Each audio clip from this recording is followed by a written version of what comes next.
So kapag naka-encounter kayo, yan, ito yung oil is umiilaw, indicator, tsaka yung battery indicator umiilaw. So hindi ko pa alam kung saan yan, mukhang grounded siya eh. So yan, nawala-wala siya eh. Pina-check ko yung battery, alternator, okay siya, tsaka yung oil ko, okay din. Sa alternator at tsaka yung sa battery, kumakarga naman yung battery, tsaka okay naman yung alternator. So sa oil ko, okay naman din naman. Walang problema, hindi naman nagbabawas. So di ko pa alam ngayon yung problema. Pero kapag unang bukas, wala siya eh. Pag umandar na, tsaka siya lalabas yung yan, oil na yan, tsaka yung battery na yan. So punta natin si Mang Boy. Alamin natin kung anong problema, solusyonan natin yan. Alamin natin kung bakit ganyan. Tingin ko grounded eh. So alamin natin kung paano to masolusyonan. Yellow na pala ngayon, no? Opo. Oo. Yan, 16 months bago yung battery. Para sa ayos New Year na New Year ah. Bukas lang kami kito paano. O kaya nga eh, sabi ko. Okay, syempre, one stop battery shop. Double check ulit natin. Okay na. Okay na yung karga. Hindi na siya nag-overcharging. Kaya para kasi yan sa warranty ng battery natin, kaya bumalik tayo dito. Siyempre kailangan paayos muna natin yan, tapos pa-check natin sa kanila para may warranty tayo. Ayan. Alright, thank you mga boss. Happy New Year. Yan, dito ako bumibili eh.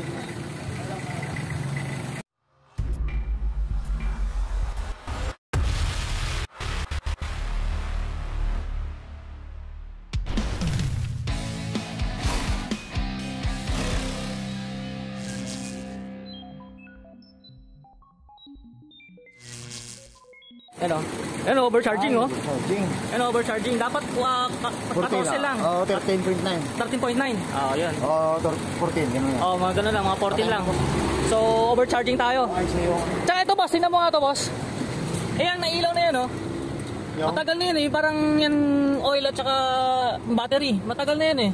Ay, siya overcharging siya eh. Yan yun, di ba? Ay, siya. Oo, kasi wala na. Mawawala yun pag mapalitan natin ano? Oo eh. Kasi nagpalit ako ng oil sending unit. Oo, replacement. Hindi pa rin nawala eh. So kahit nagpalit tayo ng oil sending unit, kasama talaga yan. Paano natin maintain? Oo, mainit pa. So nagpalit kasi ako ng oil sending unit, replacement, hindi pa rin nawala. So, IC no? Ayos yan. IC. Kasi overcharging siya. Oh, so yung pala yung ilaw na yun. IC pala yung problema. So dito to sa Bayan-Bayanan, Petron, tapat ng Petron Halos, RQP. Yan. RQP. Auto Aircon Electrical Services, body paint, body repair yan. So nirecommend sa akin yung one stop battery shop. Yan yung lagi kong kinukuha ng battery. So nagpalit rin tayo ng 16 months warranty na 16 months tama. Yan 16 months warranty. Yan yung battery natin 47. So pinalit natin is yung pa rin dati yung green. Yan dati yung green. Tapos ngayon yellow na siya. Yan 16 months yan. So okay na rin naman yan. Subok ko na rin naman yung Yokohama. Okay naman. Yan dating Amaron halos pares lang din eh. Depende rin sa pag-aalaga sa battery. Dapat check rin natin yung battery natin. So alternator tayo. Paayos natin yung alternator natin, IC yung problema kasi nag-overcharging eh. So kailangan natin paayos yung alternator IC natin kasi bago yung battery natin. Kasi overcharging nga siya, gawa nung yung problema sa IC kasi kapag overcharging 2 to 3 days or continuous na gamit nyo, masisira yung battery, mawawalan ng warranty. So bago pa kailangan yun nga, hindi masira yung battery kasi sayang warranty. Tsaka sayang, bibili ka uli ng battery. Apa mo boss? June, yan si June. Yan, siya titira ng natin. Ng alternator. So gumamit siya ng upuan kasi mataas yung yung adventure natin. So IC nasa magkano na? 21228 no? IC pa lang. So mga labor mga 12. So idea lang para at least kapag nagpaayos kayo, ganun yung presyuhan. So, isibuhan na lang natin mamaya yung IC para at least makakita natin. Yan. Kasi maraming naka-follow sa ano boss, sa YouTube. mga nagdi-DIY pa. At least alam nila. Yan. Yung binabaklas lang yung alternator. Alternator mismo babaklasin, no? So 9 years na yung Advi natin. So 50,000 kilometers pa lang tinatakbo. So first time yun mabuksan yung yung alternator natin. So virgin pa kaya medyo mahirap tanggalin daw. So ito na yung alternator natin, natanggal na. So ilang screw yung boss bago matanggal? 4 yan. 4, no? Yan, oh. Bali ito muna tatanggalin. Ito muna. Yung may langis, may vacuum. Vacuum, langis, preno. Tapos ito. Ito, 1, 2. So 4, no? Alright, okay na yan. Thank you. So yan, expert sila dito sa alternator. Nakita nyo naman yung pro alternator yan. So ang gagawin sa alternator natin, lilinisin yan. Lilinisin muna, tapos palitan ng IC. So IC talaga problema yan kasi nga dun sa chinek natin, overcharging talaga siya. 16 talaga pumapalo. Dapat ano lang daw yan, 13.9 or 14. Yan. So yan, linisin muna. So hanapin nyo lang si June. Yan. Kapag yan, usapang alternator. Marami naman sila dito. Marami naman silang ibang pwedeng pagawa nyo kung may mga problema yung sasakyan nyo. Yan. Sa kabila naman, mga motor naman to.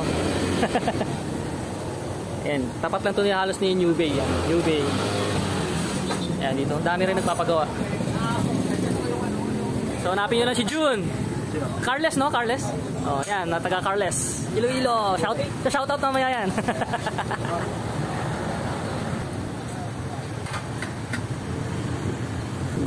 Sa maganda dito, maganda talaga yung nila, yung window nila para gawaan talaga ng pang-alternator yun. Lilinisin muna.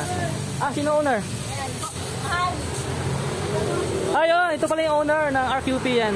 I-recommend lang din ako niyan yung one-stop battery stop yun dun sa Kay pare. Yun. Sabi kasi Iman. Yun, doon ako kahapon, palit ako ng battery. Sabi ko sa baka pwedeng pagawa yung ko. Overcharging IC. Alternator. So dito niya ako tinuro. Sige. Thank you, boss. Yan yung owner yan. Hanapin niyo, paano niyo, boss? Ray. Ray. Yan, hanapin niyo si paring Ray. Kasi June yung natin, yan. Yung gagawa. May langis pa. Virgin pa yan, virgin. Kailangan palo muna para lumuwang-luwang. Kasama talaga yan. Para magising. Hindi tayo mo kaya hindi bagong. Tama yan. Para malustred. Tama yun, baka malustred.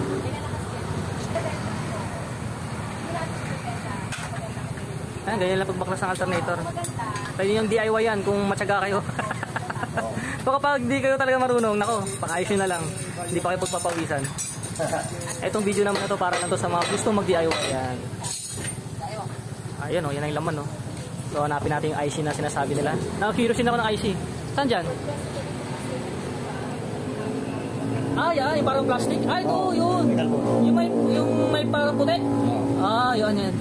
Yan, IC na pala yan. Itong boto IC na. Kasi babaklasin pa yan. Tingnan natin. So check natin yung Rotor. yung rotor, kung okay pa ba o hindi. Okay. Okay siya. So okay pa. Yung pala yun, check pala yung rotor. Hindi natin alam yan. So ganun, kapag nag-spark, okay pa. Yan. So maganda yung spark. Maganda yung spark, okay pa. Yun. Kapag pangit yung spark, nag-iba, may problema. Yan. So kabit nyo lang. Ito, kabit nyo lang. Tapos kiss-kiss nyo lang doon sa rotor. So okay pa yung rotor, maganda yung spark. So ganun lang mag-check ng rotor. So dagdag kaalaman na naman. So tatanggalin na natin yung IC.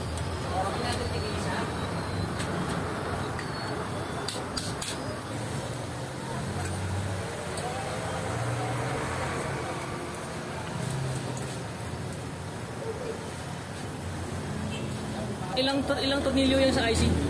Dalawa lang. Yung dalawang tornilyo lang sa IC. So madali lang. Virgin pa kaya matigas. Matigas. Lagyan mo na ng WD-40. Dalawang tornilyo lang yan pero tagal tanggalin. First time kasi tanggalin. Yun, dali rin.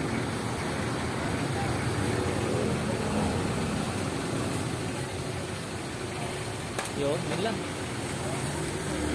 So painitin lang natin kasi yung hinang niya, nakahinang kasi yan para matanggal yung hinang. Yan. Nakahinang. So dapat pagkabit niyan, maganda rin pagkahinang para matibay. Yun, tanggal din. So yan pala yung IC. So bakit ba ano yan? Bakit nasisira ang IC? May diode siya, iba pa boss. Baka ano patay na ito kasi may diode pala yung IC. Iba. May ano? May diode yan. Diode? Ayun. Ano yan? May sariling diode. Ah. Mahirapan patay nito. Baka wala pa ito. Sabi ko. Oo. Iba pala yung IC. Iyan ako muna. Oh, check mo muna baka meron. Alright. So, kuha pa siya ng IC. Ayun, may ano ko yung Oh. ito yung palitan na IC.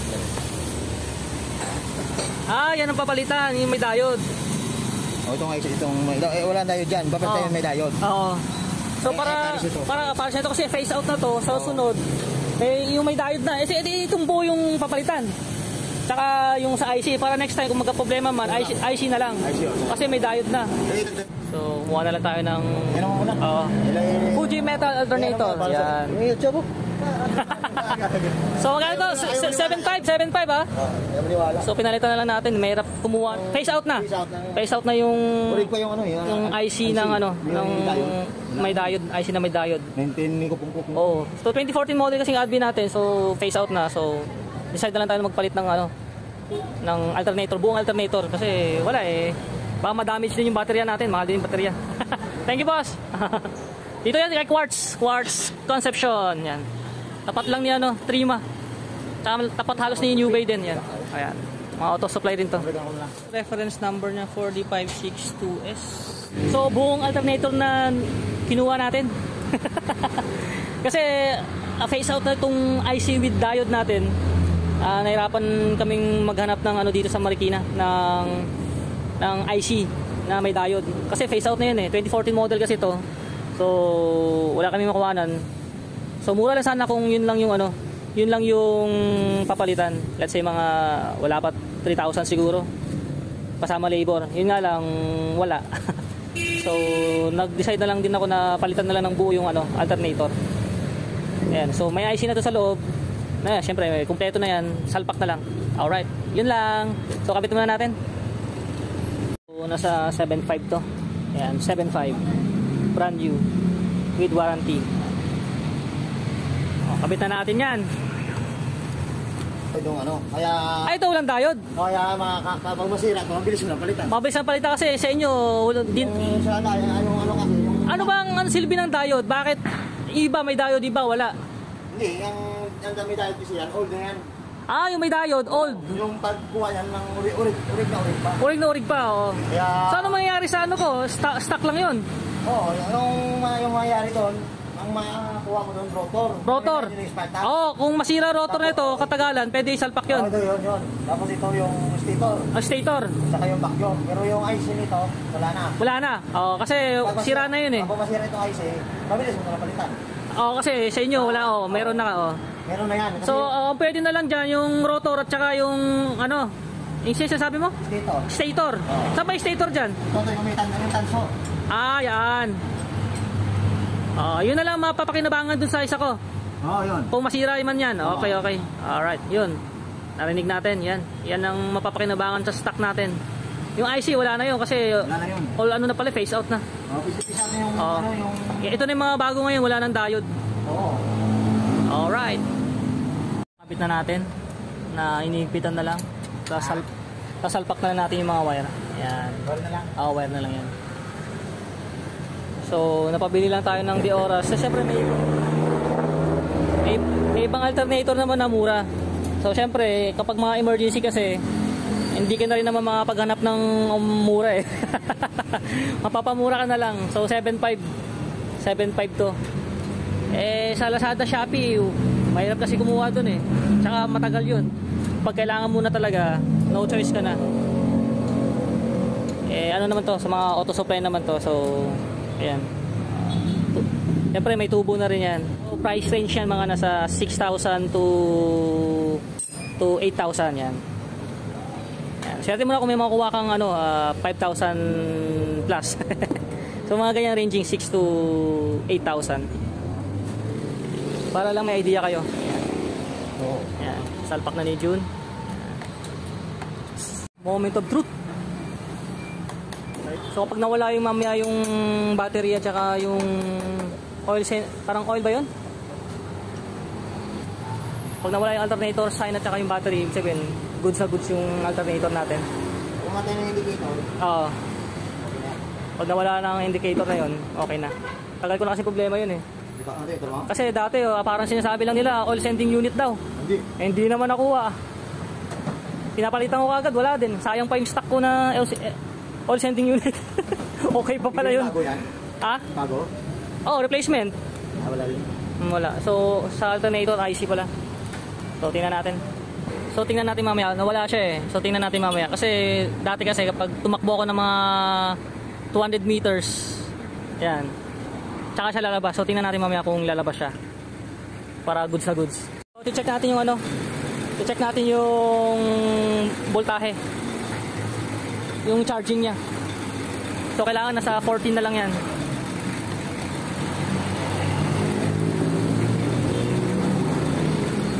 Oh, yun. Aircon mo, ilaw. Kasi buksan natin yung aircon at saka ilaw. Pailawin natin lahat. Ilaw natin mga ilaw. Oo. Tapos hazard. Yan.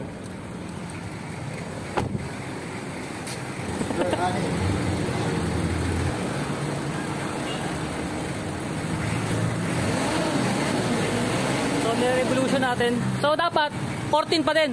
Oo. Kapag pag nag-gas ka, 14. Oo. Baka pag ganyan, normal lang yan. Normal lang siyempre yan, ang daming ilaw. Oo, daming ilaw na Hindi ano. Ayun yung wala, ayun ah. Ilaw din ah. Ayaw ah. Wait lang. Ayan, nakailaw lahat. So, 14. 14 pa rin oh. So, goods na goods siya. Sabi kasi yung ilaw mo, ang dami na talaga. Oo. Ang dami ng ilaw mo, kailangan mo talaga yung talaga talaga na, diba? Oo, kaya nga eh. So, okay na rin naman yung battery natin. Yan oh, ganda na ng takbo. So, 14. Kaya nga 12.5 eh. So, okay na. 13. 30 na yan. 13 lang. Oo, kasi pag i-hit mo yan, tatakbo ng 14 yan. Kapag nirep natin, umandar tayo, pumapatak ng 14. So, normal oh. Mukarga talaga. So, okay yung karga niya. Hindi na siya overcharging. Hindi na.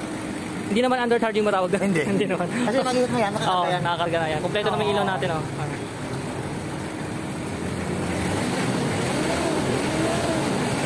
Ayan, ayos na. Lupit talaga ni Boss Jun. Hanapin nyo lang si Boss Jun. Nag-beat. So, confirm. Matakbo na tayo ng mga ano siguro, mga 1 kilometer. So, wala nang nailaw sa yung parang alternator natin or oil, ano yan? Sa itong sign na yan. Pinakita ko naman sa video, yan, wala na. Taka yung battery sign. So, hindi siya oil sending unit. As yun nga, yung unang hinala natin, oil sending unit. Ni-replace na rin natin yun. So, walang pagbabago, hindi natanggal. So, alternator IC talaga ang problema.